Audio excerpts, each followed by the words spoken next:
Okay, second film of the month, and man, I was not expecting this to get so wild and chaotic. This is Happy Halloween Scooby-Doo, released in 2020. This movie is written by Maxwell Adams, who you all know created The Grim Adventures of Billy and Mandy. And his style is shown throughout the film. Now, I've not watched. I at some point I may have watched The Grim Adventures of Billy and Mandy as a kid, but I could not remember. So like, I'm not too familiar with Maxwell Adams' style, or like his style from that he does, but. It does look pretty. It is pretty wacky, you know. Yeah, Happy Halloween Scooby-Doo was just so fun to watch. Like, it just felt like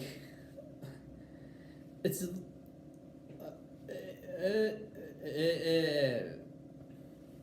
It felt like that. I do like kind of seeing Velma kind of like having like snapping at Shaggy and Scooby, and how like she has to acknowledge like her fear and all. It's kind of similar to what Raven did in the Teen Titans episode Fear Itself.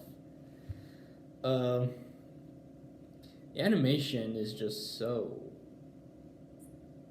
it's so fluid and just fun to look at, like with the pumpkins and all the action. Character writing is spot on. Shaggy and Scooby were well written. Fred just has a knack for his van, and Daphne has her weird and quirky personality from Be Cool Scooby-Doo. I actually really like that, because Be Cool was the first time like Daphne had her own personality, and it wasn't just like boring or a damsel in distress. And I'm so glad Maxwell Adams brought that into here. I think it, and it's just like Great Lyle's delivery on some of the jokes was just spot on.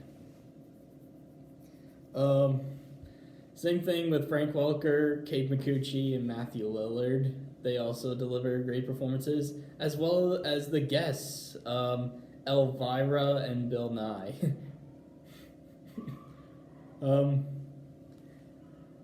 But yeah, Bill Nye, who was previously in like Scooby-Doo and Guess Who, shows up. He was funny in this, with like having the cat, doing like the cat filter and like explaining like the rulers. I like that bit. I'm not too familiar with Elvira. Like, I know she's like a mistress and all, but I really liked her being I really liked her like kind of being like a mentor to Daphne, and yeah, like she was kind of toned down a bit, like her like most of her cleavage was taken out, but she's still Vira. Just from watching this is my only information I have of Elvira. It's also like just has some great nods to like Mad Max and Predator, with like so much of this film is like on a big car chase, and then like when Fred's setting up his traps, all I just thought of like, this is like Predator. And then I also just love the bit of like Velma and her mind palace. Like, as soon as Shaggy and Scooby showed up, I just burst out laughing. I wasn't expecting that. Like, the timing that Maxwell Adams puts to like the jokes is just so great.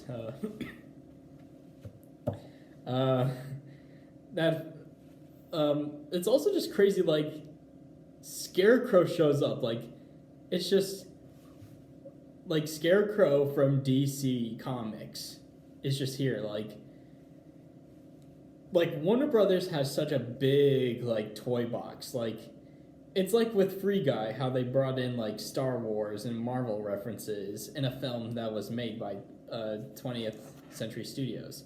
But here, like they could take a character from DC, put it into a Hanna-Barbera related movie, and just.